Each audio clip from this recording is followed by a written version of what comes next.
Magandang umaga sa inyong lahat. Welcome po sa News Up to Date. Ang topic po natin ngayong araw na ito ay tungkol po sa chain asset.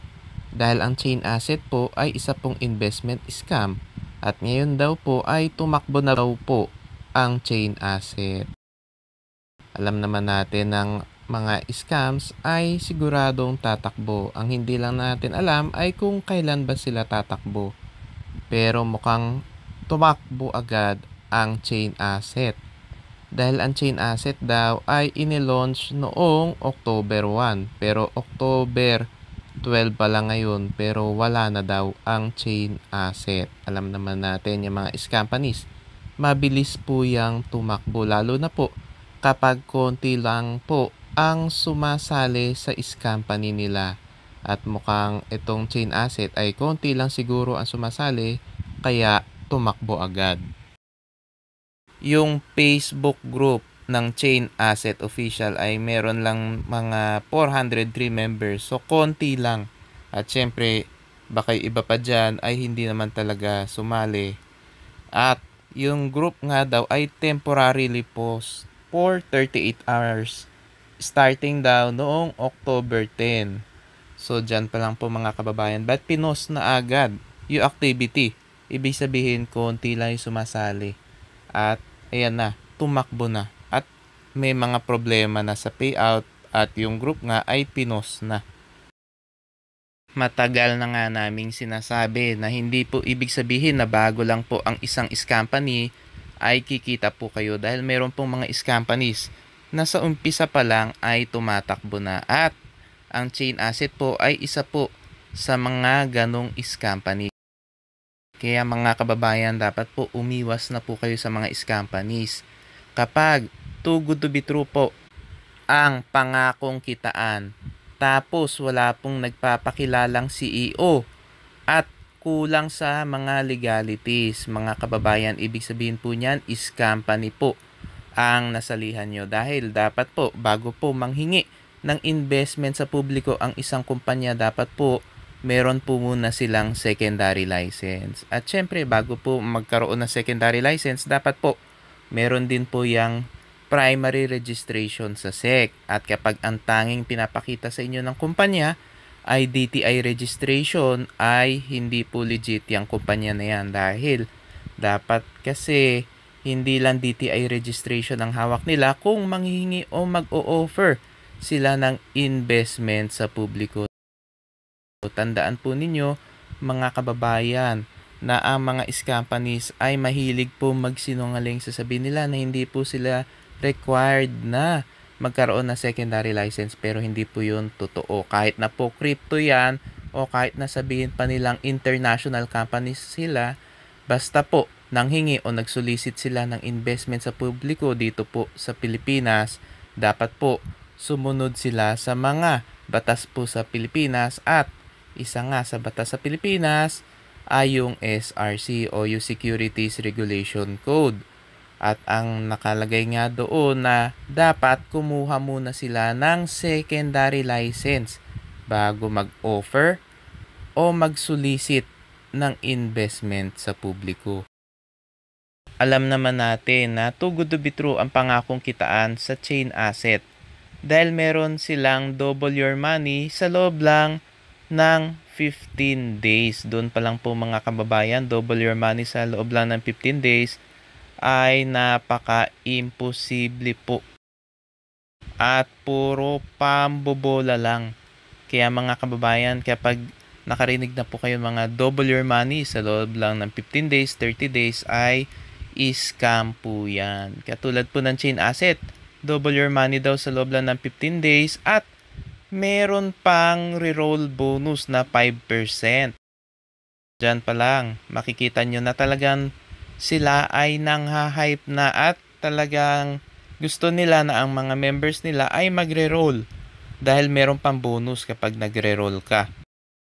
Mga kababayan, kapag nakakita na kayo ng mga ganyan na may mga reroll bonus at double your money sa napakaigsing panahon, ay umiwas na po kayo dahil malaki po ang tsansa na yan po ay tatakbo agad.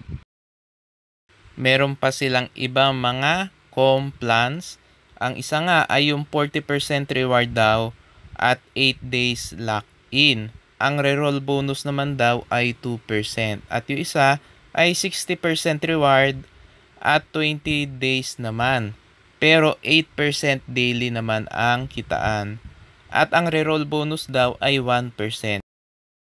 Diyan pa lang po mga kababayan, talagang too good to be true na ang pangakong kitaan.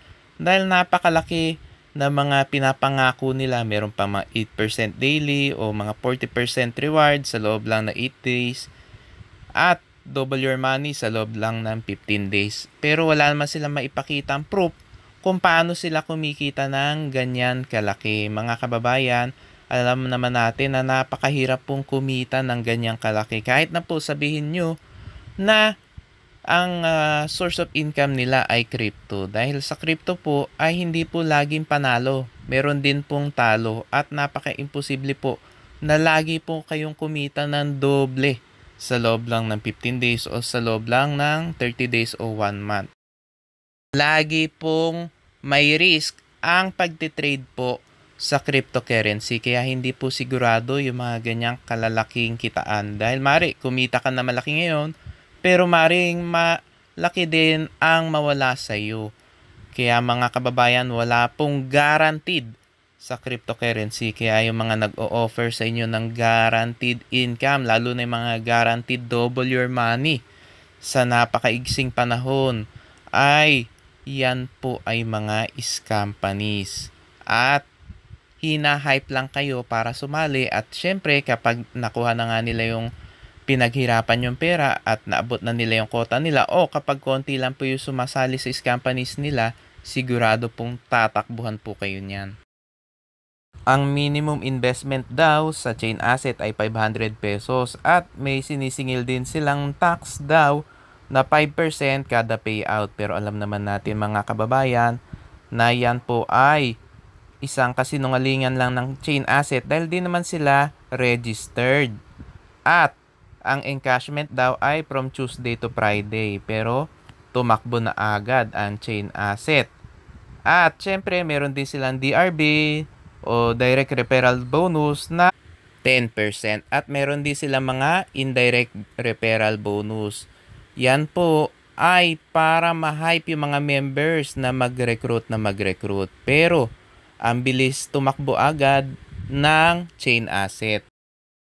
Bago nga tumakbo ang chain asset ay meron pang referral contest at ang total rewards daw ay 20k at yung daw top 1 ay 5.5k daw ang premyo mga kababayan kapag may mga pa-contest po.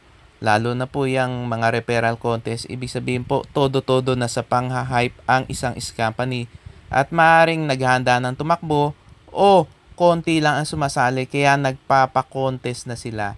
Pero meron din po mga ibang mga companies na tumatakbo na agad, lalo na kapag nararamdaman nila na konti lang yung nauuto nila. Kaya mga kababayan, para wala na po kayong magiging problema, wag na po kayo sumali sa mga companies dahil dagdag problema lang po yan, lalo na po kapag tinakbuhan na nila kayo. Mga kababayan, ang scam na chain asset ay tumakbo na po.